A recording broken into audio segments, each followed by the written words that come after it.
All right, welcome everybody to another chat with Tony and Aidan. Today we've got Maria Teape from the Devonport Peninsula Trust.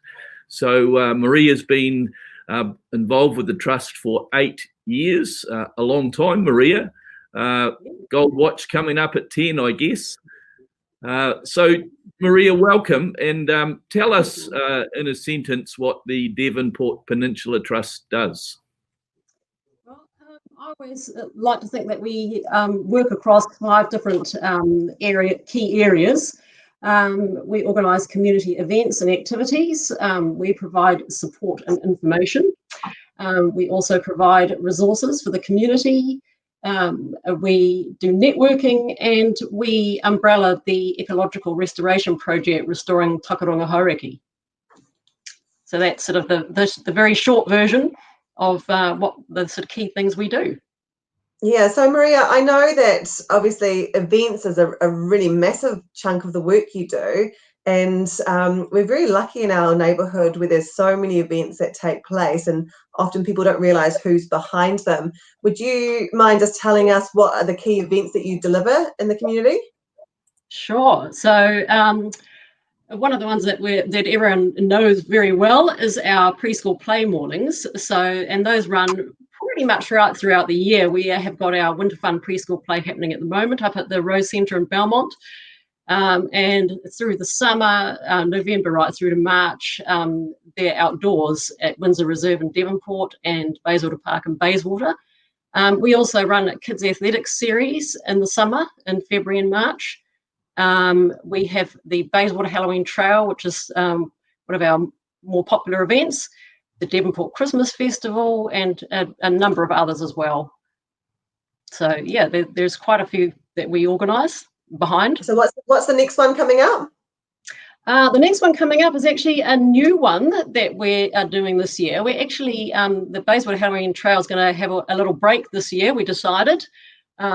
Just with COVID and everything that's gone on, we just felt that it was time to have something that was a little more lower key, and didn't put so much, does put a little bit of pressure on community. There's a lot of input that is needed from the community for the Halloween Trail in terms of support and that sort of thing. So we're trying a new event, which is actually developed from a suggestion from the community, and we're having a spring festival that's going to be held at Mount Cambria Reserve, Takararo. And it's just going to be a fun family day. It's on the 19th of September, 3:30 to 6 p.m.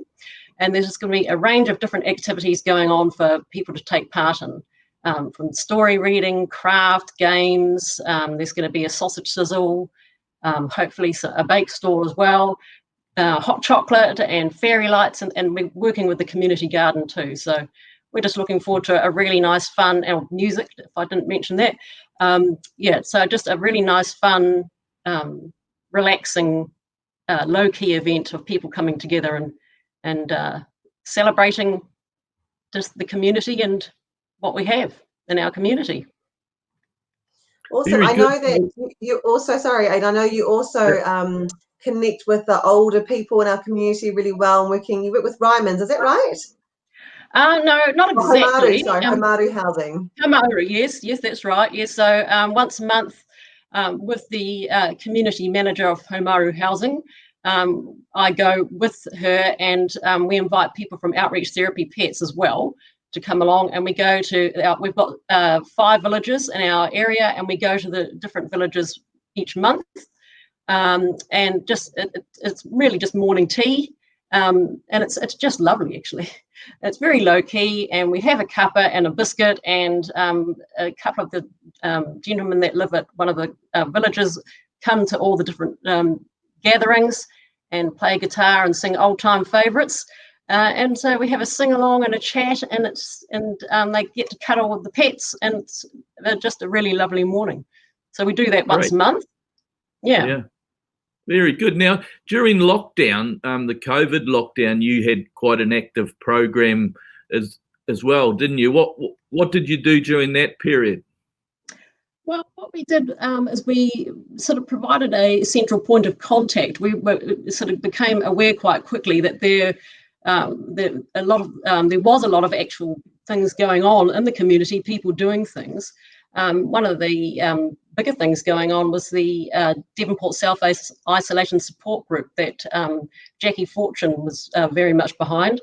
And also Holy Trinity Church were very busy with their, they had their food bank, but they were also providing some frozen meals as well for people, and meals in general. And also, and there were other people as well offering to do shopping and that sort of thing for people. So what we did is we set ourselves up as that central point of contact so that we could link people into these other services, help with that. And we also actually provided we put together a list of all the essential tradespeople doing essential services during lockdown, just very local, and we provided that online, and that was very well received. And we also provided actually other people were doing the same thing, but through our social media and website, we just provided lots of ideas for people of things to do while they were at home with the children and that sort of thing.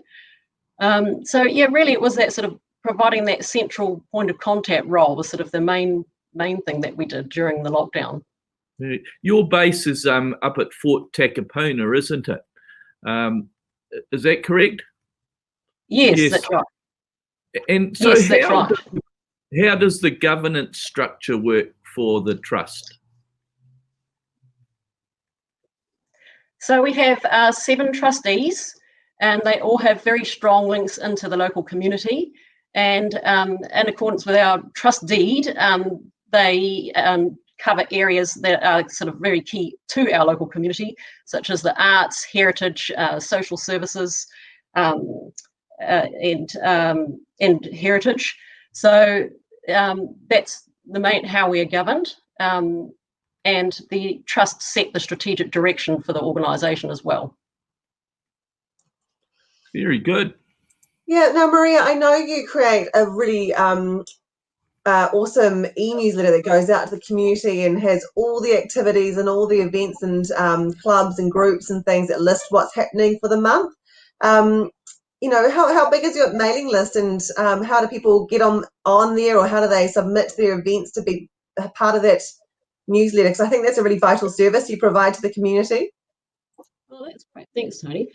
Yes, we have the database is about 1,500, and people can subscribe and find out more about what we do through our website, which is www.devonport.peninsulatrust.nz. And they can also just email us if they want to send us anything to get into the newsletter, or just join the mailing list. Yeah, and I was going to say, you know, you and I met a good 8 years ago, I guess, because I came and approached you around the Devonport Arts Festival, and you wrote on my behalf my first ever funding application for that event. You know, what some people may not realise is that you are available to guide people through these sorts of processes. Yes, absolutely. With local board and council, as well as you have a bunch of event collateral that can be hired out. Can you just explain a little bit about that? Sure. The all those things you just said, or just the collateral? So everything, yeah. Okay. So as you've just explained, yes, I'm here to help people with if they need a hand with applying for a grant, just you know, taking them through the process of filling out the application. And sometimes we actually take that a step further, and we'll be an umbrella organisation for people as well, because there are individuals like you, where I think, Tony, back then, that are not actually part of a legal entity. They are really just somebody in the community that's got a great idea and just needs that support around making that idea come to fruition. And in terms of the gear, yes, we have, and Devonport Rotary Club, we work pretty closely with them to provide the gear basically, and make it available for the community. And they've been great and just acquired a new gazebo for us for the community. So we have a range of gazebos, and we have all sorts of other bits and pieces too, like that can be useful for events like road cones and bunting flags, and can't even think what else at the moment, but yeah, those sort of things are pretty, they are very well used by the community. Yeah. Excellent. Well, Maria, if people want to get in touch with you, what's the best way to touch base with the trust and with you specifically? Probably, yeah. Well, I'm available via email. So my email is just maria@devonportpeninsulatrust.nz. And that's probably the best way to get hold of me, or phone me on my mobile. And we also have, or through our website or through our Facebook page.